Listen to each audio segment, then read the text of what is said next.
Bonjour et bienvenue à cette nouvelle vidéo. Je suis à l'extérieur pour l'enregistrement audio, alors il se pourrait que vous entendiez mon chien se promener alentour avec son collier qui fait du bruit. Permettez-moi en débutant par remercier ceux qui me laissent des commentaires édifiants. Sachez que c'est très apprécié. Même une simple remarque positive fait parfois toute la différence. Si jamais vous avez une question également en ce qui concerne la Bible, posez-la, peut-être pourrai-je répondre. Cette vidéo d'ailleurs a été mise en ligne parce que certains se demandent, comme je me le suis déjà demandé d'ailleurs, si les fêtes de Lévitique 23 devaient être appliquées telles qu'on le lit pour que l'on soit enlevé. Ce qui va suivre est personnellement l'étude la plus importante à date sur ma compréhension de la Bible. Elle m'a éclairci sur l'enseignement de Jésus lors de sa première venue. Il sera donc question des dispensations, des ministères et de la distinction entre le royaume de Dieu et le royaume des cieux. 2 Timothée 2,15, selon la Bible anglaise King James, qui est selon moi la traduction qui se rapproche le plus de la langue originale, dit d'étudier et de diviser distinctement la parole de la vérité. Habituellement, les versets qui sont montrés à l'écran sont en français, sauf que cette fois-ci, le mot « study », qui est « étudier » en français, n'apparaît pas ayant le même sens que celui de la King James. Le mot « étudie-toi » ou « efforce-toi » sont employés dans les Bibles suivantes au lieu d'étudier. Le verset est un commandement de l'apôtre Paul à son fidèle serviteur Timothée de scruter et de diviser distinctement les Écritures, et c'est exactement comment nous allons procéder. Allons-y. Comme vous le savez probablement, la Bible contient 2 testaments, l'Ancien et le Nouveau.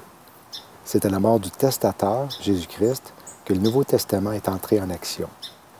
Car c'est en cas de mort qu'un testament devient valable, puisqu'il n'a aucune force tant que le testateur est en vie. C'est pourquoi, aussi, la première alliance ne fut point établie sans effusion de sang. C'est lorsque l'agneau de Dieu, Jésus-Christ, s'est sacrifié à la croix qu'une nouvelle alliance débutait. Car ceci est mon sang, le sang du Nouveau Testament, qui est répandu pour plusieurs en rémission des péchés. Toute la Bible nous a été écrite, mais elle ne s'applique pas toute à nous par rapport au temps dans lequel nous sommes, car il faut distinctement diviser les Écritures. Après la doctrine du salut, celle de l'enseignement des différentes dispensations est l'une des plus importantes à saisir pour comprendre la Bible.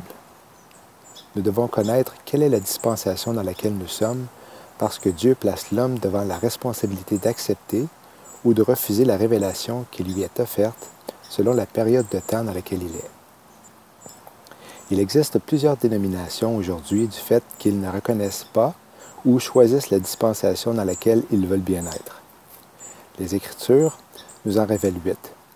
Et si vous désirez en connaître davantage sur celle-ci, vous trouverez un lien que j'ai laissé qui vous amènera sur le site Plein Feu sur l'heure juste, qui en parle avec plus de détails. Les 4 premières ont été en ordre, celles de l'innocence, de la conscience, du gouvernement humain et de la promesse.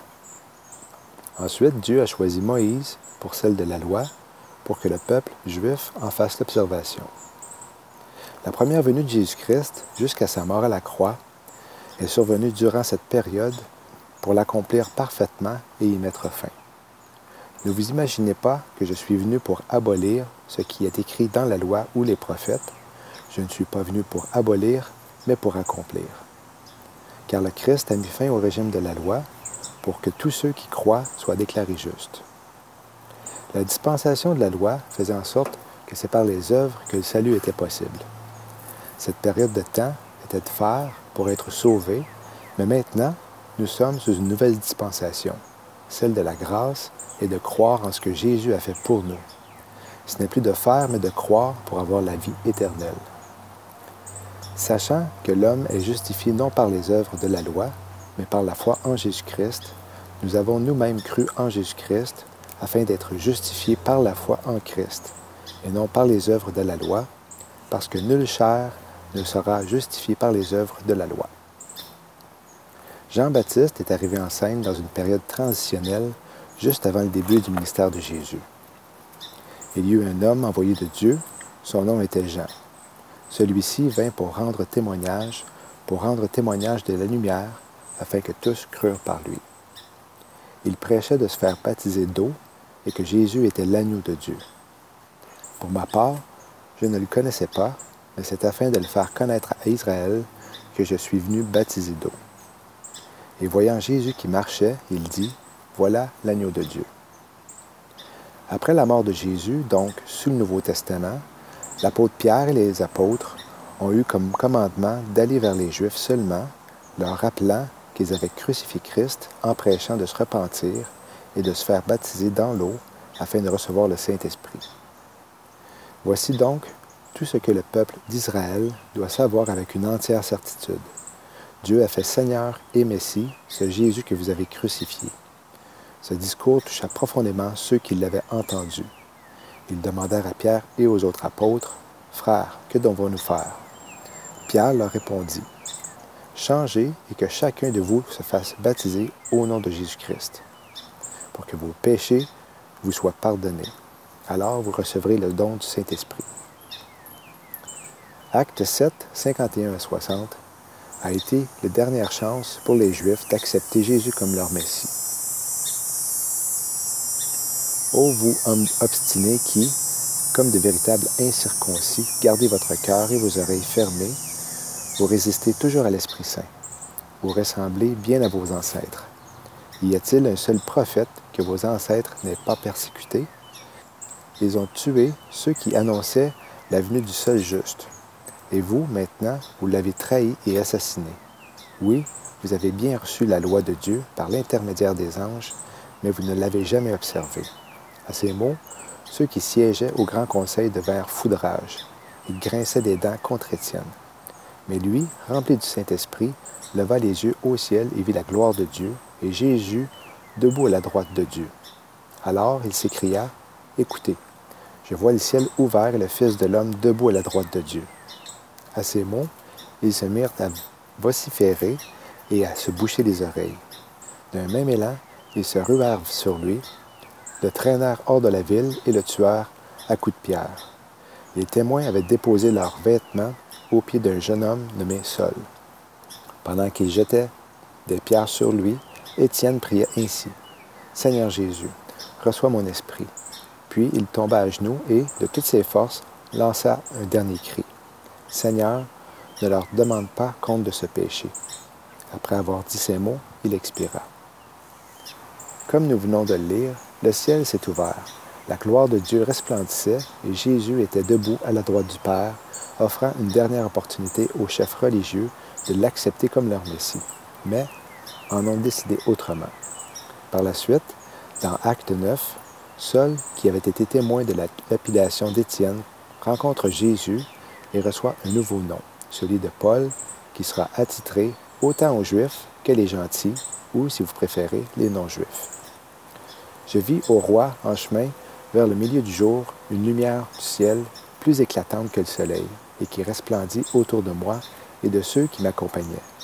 Et, étant tous tombés par terre, j'entendis une voix qui me parlait, et me disait, en langue hébraïque, « Saul, Saul, pourquoi me persécutes-tu? Il te serait dur de regimber contre les aiguillons. » Alors je dis, « Qui es-tu, Seigneur? » Et il me répondit, « Je suis Jésus que tu persécutes.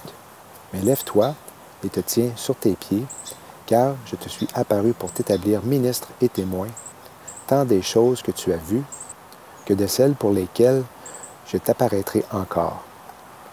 Je t'ai choisi d'entre le peuple et les gentils, et je t'envoie vers eux maintenant, pour leur ouvrir les yeux et les faire passer des ténèbres à la lumière, et de l'empire de Satan à Dieu, afin que par la foi en moi, ils reçoivent la rémission des péchés, et qu'ils aient part à l'héritage des saints. » 7 mystères et autres révélations ont été confiés à Paul que les Juifs n'ont pas entendu de la part de Jésus lors de son ministère.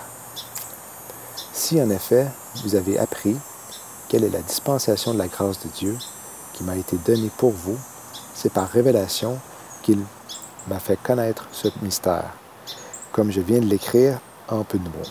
Savoir que les gentils sont co-héritiers et qu'ils font un même corps et qu'ils participent à sa promesse en Christ par l'Évangile. et de mettre en évidence devant tous quelle est la dispensation du mystère caché de tout temps en Dieu qui a créé toutes choses par Jésus-Christ. Un nouvel évangile avait été révélé à Paul.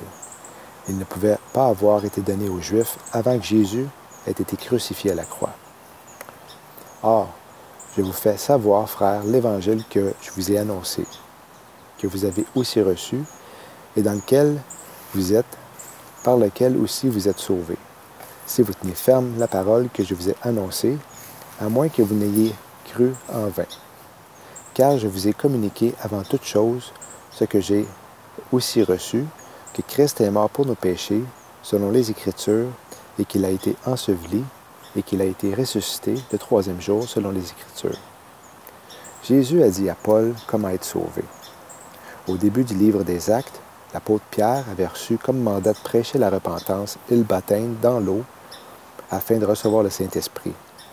Mais après que l'événement d'Étienne dans Acte 7 est survenu, le Seigneur a établi l'apôtre Paul avec un nouvel évangile, une nouvelle dispensation, un nouveau ministère, celui de la grâce et la période de l'Église. Ce n'était plus une question de faire pour être sauvé, mais de croire en l'œuvre de Jésus-Christ. Conformément au glorieux évangile du Dieu bienheureux dont la dispensation m'a été confiée. Il est donc important de reconnaître les différentes périodes de temps depuis Adam pour savoir quel est l'Évangile qui sauve. Plusieurs dénominations enseignent que c'est par les œuvres que nous sommes sauvés. L'Église catholique, par exemple, est encore sous le ministère de Pierre qui disait de se faire baptiser et de croire au nom de Jésus. Ce n'est pas par le baptême que nous sommes sauvés, mais par ce que Jésus a fait pour nous à la croix. Le baptême est une manifestation publique de notre foi en Jésus. Après que Paul soit sauvé dans Acte 9, Pierre, qui allait vers les Juifs seulement dans les premiers chapitres du livre, commence au chapitre 10 et 11 à gagner des gentils au Seigneur.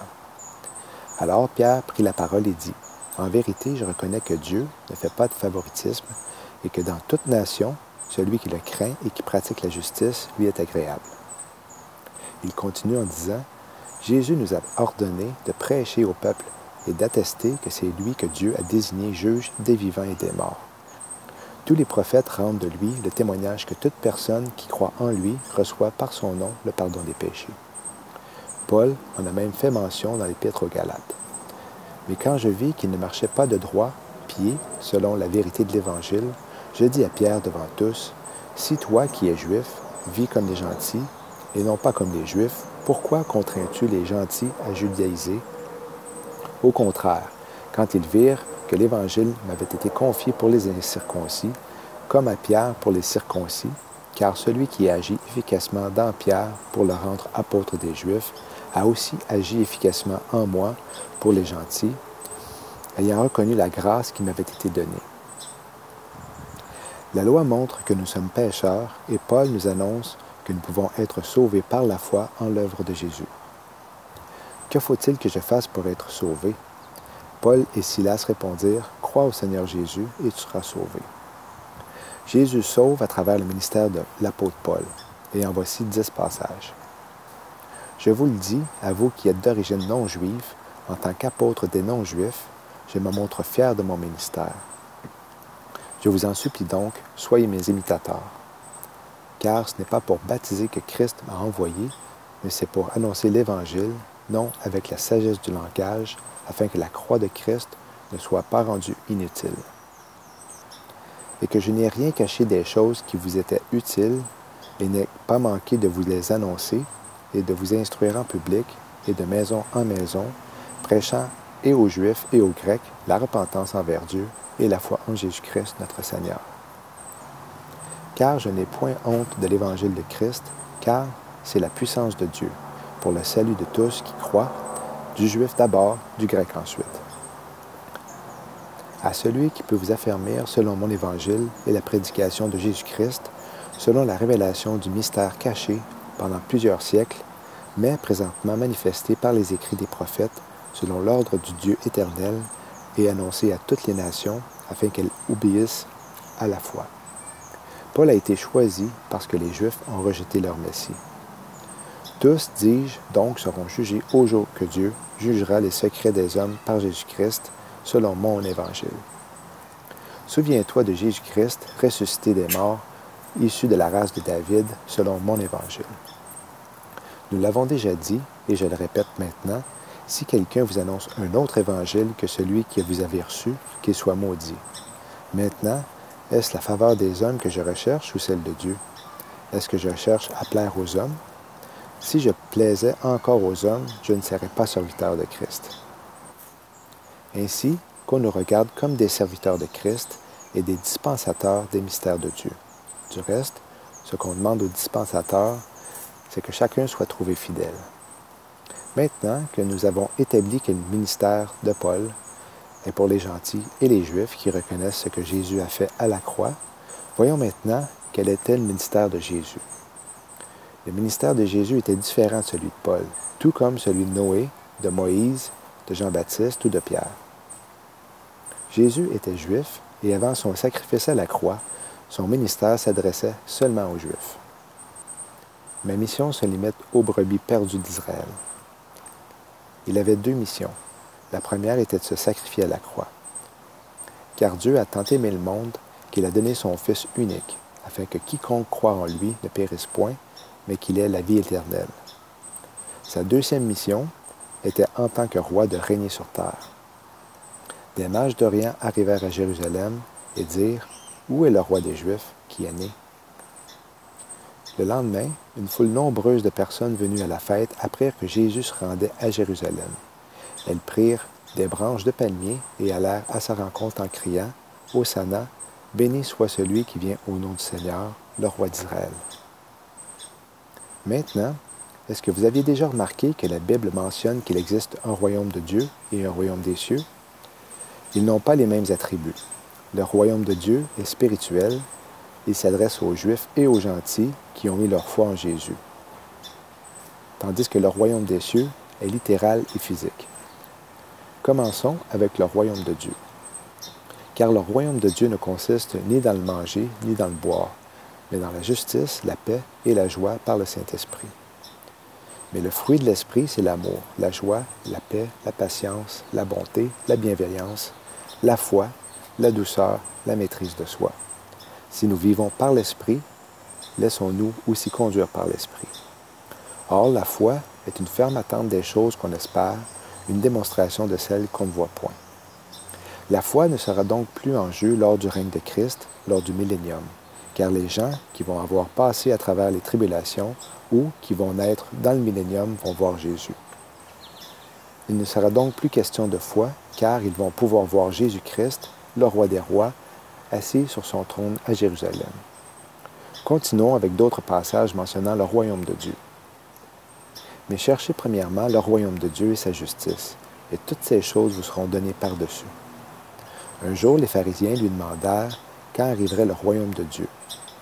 Jésus leur répondit, « Le royaume de Dieu ne viendra pas de façon visible. Il ne dira pas, « Venez, il est ici » ou « Il est là », car, notez-le bien, le royaume de Dieu est parmi vous. Jésus lui répondit, « En vérité, je te dis que si un homme ne naît de nouveau, il ne peut voir le royaume de Dieu. » Nicodème lui dit, « Comment un homme peut-il naître? Quand il est vieux, peut-il rentrer dans le sein de sa mère et naître une seconde fois? » Jésus répondit, « En vérité, je te dis que si un homme ne naît d'eau et d'esprit, il ne peut entrer dans le royaume de Dieu. Ce qui est né de la chair est chair, et ce qui est né de l'esprit est esprit. Ne t'étonne point de ce que je t'ai dit, il faut que vous naissiez de nouveau. La première naissance est de notre mère, et ensuite, elle est de l'esprit. La loi et les prophètes ont subsisté jusqu'à Jean. Depuis lors, la bonne nouvelle du royaume de Dieu est annoncée, et chacun cherche avec force à y entrer. Et y entrer est tellement facile, sauf si on essaie de le faire avec nos propres forces.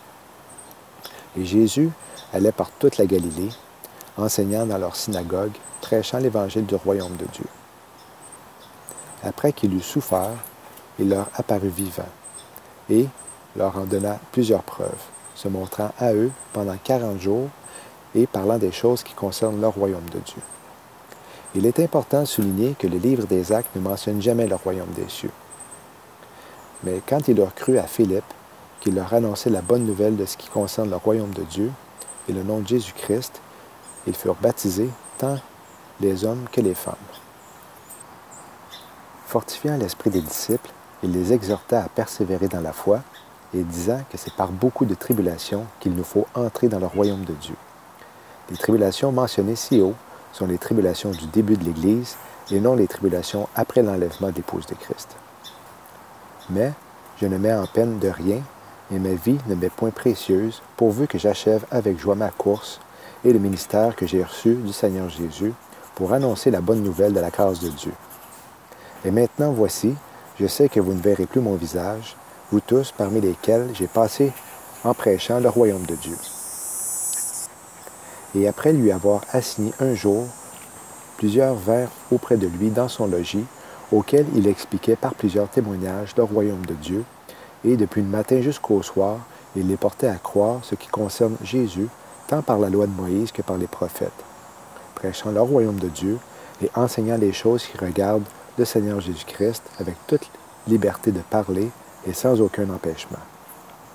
Voici maintenant les versets concernant le royaume des cieux, qui est littéral et physique, et qui commencera lorsque Jésus posera ses pieds sur le mont des Oliviers, à la fin des tribulations, lors de la bataille d'Armageddon. Avant que Jésus débute son ministère, Jean-Baptiste prêchait « Repentez-vous, car le royaume des cieux s'est approché. » Dès lors, Jésus commença à prêcher et à dire « Convertissez-vous, car le royaume des cieux est proche. » Voici donc comment vous devez prier. Notre Père qui es aux cieux, que ton nom soit sanctifié, que ton règne vienne. Cette prière, si vous êtes sauvés, ne vous est pas destinée. Elle est aussi pour les Juifs pour l'arrivée de son règne, avant la mort de Jésus-Christ à la croix. Pardonne-nous nos péchés, comme aussi nous pardonnons à ceux qui nous ont offensés. Demander que nos péchés soient pardonnés une fois de plus est de n'avoir aucune considération de son œuvre à la croix. Si vous péchez, dites-lui que vous êtes déçu de vous-même ou que vous êtes attristé, mais vous n'avez pas à demander pardon parce que cela a été fait à la croix pour les péchés passés, présents et futurs. Si vous avez péché envers un frère ou une sœur, là par contre, il faut demander pardon et se réconcilier avec l'autre. Jésus envoya ces 12 là et il leur donna ses ordres en disant « N'allez point vers les gentils et n'entrez dans aucune ville des Samaritains, mais allez plutôt vers les brebis perdues de la maison d'Israël. Et quand vous serez partis, prêchez et dites « Le royaume des cieux approche. » Plusieurs personnes qui critiquent et accusent ceux qui, comme moi, cherchent le temps de l'enlèvement de l'épouse de Christ, d'être des faux prophètes, attribuent le prochain passage à l'enlèvement, sauf qu'ils n'ont pas saisi qu'il s'agit plutôt du futur royaume des cieux. Seigneur, serait-ce en ce temps que tu rétabliras le royaume d'Israël? Mais il leur dit, ce n'est pas à vous de savoir les temps ou les moments que le Père a fixés de sa propre autorité. La clé du royaume des cieux avait été donnée à Pierre pour ouvrir la porte, mais ils l'ont rejetée. Alors, Paul et Barnabas leur dirent hardiment, « C'était à vous d'abord qu'il fallait annoncer la parole de Dieu, mais puisque vous la rejetez et que vous vous jugez vous-même indigne de la vie éternelle, voici, nous nous tournons vers les gentils. » Le royaume des cieux aurait pu débuter lors de la première venue de Jésus-Christ, mais a été mis en attente parce qu'il a été rejeté à 3 occasions, comme pour 3 prises au baseball. Ils ont rejeté la première fois le Père, la deuxième fois le Fils et la troisième le Saint-Esprit. Je vous le déclare, beaucoup viendront de l'Orient et de l'Occident et prendront place à table auprès d'Abraham, d'Isaac et de Jacob dans le royaume des cieux. S'imaginer que nous allons pouvoir s'asseoir avec eux est spécial. Malheur à vous, scribes et pharisiens, hypocrites, parce que vous fermez aux hommes le royaume des cieux. Vous n'y entrez point vous-même, et n'y laissez point entrer ceux qui veulent y entrer. Alors le royaume des cieux sera semblable à 10 vierges qui, ayant pris leur lampe, allèrent au-devant de l'époux. Après le départ de l'épouse de Christ, le temps de Jacob va suivre. Les 7 ans de tribulation attribués au peuple juif et la 70e semaine de la prophétie de Daniel va s'enclencher. Et cet évangile du royaume sera prêché par toute la terre pour servir de témoignage à toutes les nations, et alors la fin arrivera. Examinons maintenant quelques versets dans Matthieu, chapitres 5 à 7, de ce que Jésus enseignait en rapport avec les tribulations précédant le royaume des cieux et de son règne de 1000 ans. Matthieu 5,3. Heureux les pauvres en esprit, car le royaume des cieux est à eux. Être pauvre en esprit est de ne pas être scellé du Saint-Esprit. Rappelez-vous que le ministère de Jésus était pour les Juifs. Alors ceux qui seront pauvres en esprit seront les Juifs pendant les tribulations, qui n'auront pas le Saint-Esprit en eux, mais persévéreront jusqu'à la deuxième venue de Jésus-Christ. Et quiconque persévérera jusqu'à la fin sera sauvé. Heureux ceux qui pleurent, car ils seront consolés. Les gens qui pleureront pendant les tribulations seront consolés durant le millénium. Heureux ceux qui sont humbles, car Dieu leur donnera la terre en héritage. Lorsque le lion de Juda vaincra Satan à la guerre d'Armageddon, il reprendra ce qui lui avait été volé lors de la chute dans le jardin d'Éden. Alors, ceux qui auront été humbles et auront passé à travers les tribulations vont hériter de la terre, qui ne seront plus sous l'emprise du prince de l'air. Heureux ceux qui ont faim et soif de la justice, car ils seront rassasiés. Encore une fois, cela ne s'applique pas à la période de l'Église et la dispensation de la grâce, car Romains 5,4 dit « Mais à celui qui ne fait pas les œuvres, mais qui croit en celui qui justifie le méchant, sa foi lui est imputée en justice. » Heureux les miséricordieux, car ils obtiendront miséricorde. Heureux ceux qui ont le cœur pur, car ils verront Dieu. Voici, il vient sur les nuées, et tout œil le verra, ceux-mêmes qui l'ont percé. Heureux les pacifiques, car ils seront appelés enfants de Dieu. Heureux ceux qui sont persécutés pour la justice, car le royaume des cieux est à eux. Vous serez heureux lorsqu'à cause de moi, on vous dira des injures, qu'on vous persécutera, et qu'on dira faussement contre vous toutes sortes de mal. Réjouissez-vous et tressaillez de joie, parce que votre récompense sera grande dans les cieux. Car on a ainsi persécuté les prophètes qui ont été avant vous. Vous êtes le sel de la terre, mais si le sel perd sa saveur, à quoi le salera-t-on? Il ne vaut plus rien qu'à être jeté dehors et être foulé aux pieds par les hommes. Le même mot grec se retrouve dans Apocalypse 14,20. Et la cuve fut foulée hors de la ville, et il sortit de la cuve du sang jusqu'aux morts des chevaux, sur l'espace de 1600 stades. Vous êtes la lumière du monde. Une ville située sur une montagne ne peut être cachée. La ville de Jérusalem, sur laquelle il siégera toute la terre, est localisée sur l'extrémité d'un plateau des monts de Judée, dont le mont Sion, du mont Scopus, la vallée du Cédron, et le point le plus élevé étant le mont Hills.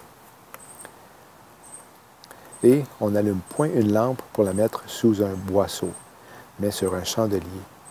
Et elle éclaire tous ceux qui sont dans la maison. Que votre lumière luise ainsi devant les hommes, afin qu'ils voient vos bonnes œuvres et qu'ils glorifient votre Père qui est dans les cieux. Le salut, pendant la période des tribulations, dépendra des œuvres comme celle du règne de 1000 ans. Car je vous dis que si votre justice ne surpasse celle des scribes et des pharisiens, vous n'entrerez point dans le royaume des cieux. Par conséquent, si ton œil droit te fait tomber dans le péché, arrache-le et jette-le au loin, car il vaut mieux pour toi perdre un de tes organes que de voir ton corps entier précipité en enfer. La vallée de Hinnom est située juste en dehors de Jérusalem. Elle servait de décharge aux habitants de la ville. Ils y entretenaient un feu constant pour détruire les déchets, et des vers rongeaient tout ce que le feu n'atteignait pas. Lorsque Jésus va revenir sur terre à la bataille d'Armageddon, un tremblement de terre va se produire. Il se pourrait fort bien qu'un trou soit formé et que ce soit l'ouverture de l'enfer où les gens, durant le millénium, vont pouvoir y voir Satan et ceux qui auront péché pendant le millénium, comme le mentionne Ésaïe 66,24. Ils sortiront et regarderont les cadavres des hommes qui commettaient des transgressions contre moi, car les vers sur eux ne mourront pas et leur feu ne s'éteindra pas. Si ta main droite te fait tomber dans le péché, coupe-la et jette-la au loin. Il vaut mieux pour toi de perdre un de tes membres que de voir tout ton corps jeté en enfer. Pourquoi Jésus a dit que ce serait mieux de couper sa main droite plutôt que le corps entier soit jeté en enfer? Pourrait-il être possible que parce que, durant les tribulations, la marque de la bête qui est implantée dans la main droite fasse en sorte que si elle n'est pas coupée avant le retour de Jésus à la bataille d'Armageddon, le corps sera jeté en enfer parce qu'un ange l'a crié pendant les tribulations, et un troisième ange, l'a suivi en disant d'une voix forte, Si quelqu'un adore la bête et son image, et s'il reçoit la marque sur son front ou sur sa main, il boira, lui aussi, du vin de la fureur de Dieu, versé sans mélange dans la coupe de sa colère, et il sera tourmenté dans le feu et le soufre, devant les saints anges et devant l'agneau. Matthieu 6, maintenant, versets 14 et 15. En effet, si vous pardonnez aux autres leurs fautes, votre Père céleste vous pardonnera aussi. Mais si vous ne pardonnez pas aux hommes, votre Père ne vous pardonnera pas non plus vos fautes. Tout arbre qui ne donne pas de bons fruits est arraché et jeté au feu. Ainsi donc, c'est à leurs fruits que vous les reconnaîtrez. Pour entrer dans le royaume des cieux, il ne suffit pas de me dire « Seigneur, Seigneur », il faut accomplir la volonté de mon Père céleste. En conclusion, nous pouvons donc facilement répondre à la question « Est-ce que nous devons appliquer ou encore pratiquer les fêtes de l'Éternel de Lévitique 23 pour être enlevés? » La réponse est un non définitif parce que selon la dispensation de la grâce et l'âge de l'Église dans laquelle nous ne sommes plus sous la loi. Car le péché ne dominera pas sur vous parce que vous n'êtes plus sous la loi, mais sous la grâce. Voilà, j'espère que vous avez été bénis. À la prochaine. Shalom.